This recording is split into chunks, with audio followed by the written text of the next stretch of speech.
ইভেন্টটা আমরা একেবারে এতটাই ক্লিন করব যেন বাংলাদেশের এর পরে যত ইভেন্ট হবে কেউ কখনো বলতে পারবে না যে এই ম্যাচটা কোনো সন্দেহ ছিল বা কোনো সমস্যা ছিল।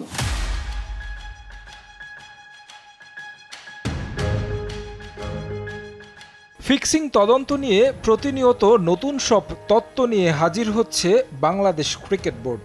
একটার পর একটা কমিটি গঠন হচ্ছে ঠিকই, কিন্তু রিপোর্ট আসলেও সেটা নিয়ে দেখা যাচ্ছে না কোনো পদক্ষেপ।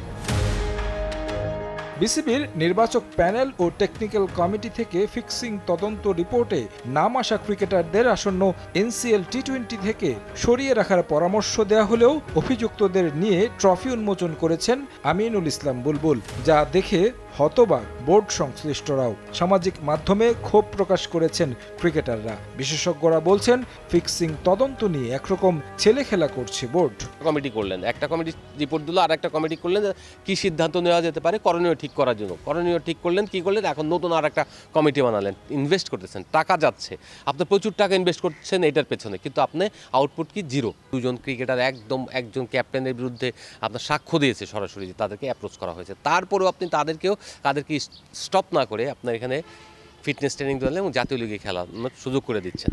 এটা অর্থ হলো আপনি কোনো উদাসীন এবং এইগুলিকে প্যাট্রন করেন। আপনি বাংলাদেশের ক্রিকেটকে, প্রেসিডেন্ট বলল বাংলাদেশের ক্রিকেটকে প্রোটেক্ট করার জন্য ফিক্সিংকে রোধ করতে হবে, এবং সেই রোধ করা যে মঞ্চে তিনি ডায়লগটা দিলেন সেই মঞ্চেই দেখা গেল একজন ফিক্সিংয়ের অভিযুক্ত একজন প্লেয়ার ইনভেস্টিগেশনে বেরিয়ে আসার নাম, সেই সোহাগ গাজী ওখানে কীভাবে থাকেন।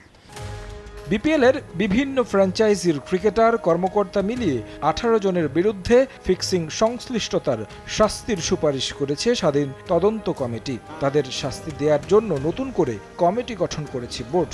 এমন কাণ্ডে বোর্ডের মানসিকতা নিয়ে প্রশ্ন তুলেছেন অনেকে। তবে বিষয়টি স্পর্শকাতর হওয়ায় পুরোপুরি নিশ্চিত হওয়ার পক্ষে বিশ্লেষকরা। আমি সন্দেহ করি যে তার মানে হচ্ছে যে বিসিবির কি কেউ জড়িত এটার সঙ্গে। যদি জড়িত না থাকেন তাহলে প্রপারলি কেন তাদেরকে শাস্তি দেওয়ার জন্য এত সময় লাগতেছে। দেখতেও কেমন লাগছে যে একটা কমিটি করা হচ্ছে, সেটার সুপারিশ বাস্তবায়নের আরেকটা কমিটি, তারপরে শাস্তি নির্ধারণের আরেকটা কমিটি। বাট আমি উদ্দেশ্যটা দেখছি যে উদ্দেশ্যটা বিসিবির ভালোই মনে হয়েছে আমার কাছে। তারা চাচ্ছেন যে একদম শতভাগ প্রমাণিত হওয়ার পরে তারপরে তারা ব্যবস্থা নেবেন, যেটা ঠিক হতে পারে। এখন অনেক প্রশ্ন উঠেছে যে তারা হয়তো ন্যাশনাল টি20 লিগ খেলবে এবং তাদের নাম আমরা মিডিয়া যারা কাজ করি তারা হয়তো অনেকেই জানি। তাদেরকে আমরা ন্যাশনাল টি20 যে লঞ্চিং প্রোগ্রাম তাদের স্টেজে হয়তো দেখছি দু একজনকে, বা প্রোগ্রামে দেখছি। টি20 তারা খেলবেন, ওই টুর্নামেন্টে তারা খেলবেন, যেহেতু তার আগে পর্যন্ত আপনার শাস্তির ঘোষণা আসবে না।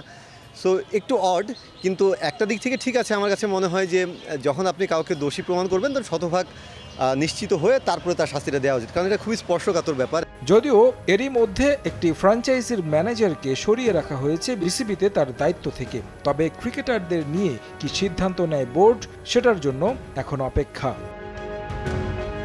তারেক হাসান শিমুল, সময় সংবাদ, ঢাকা।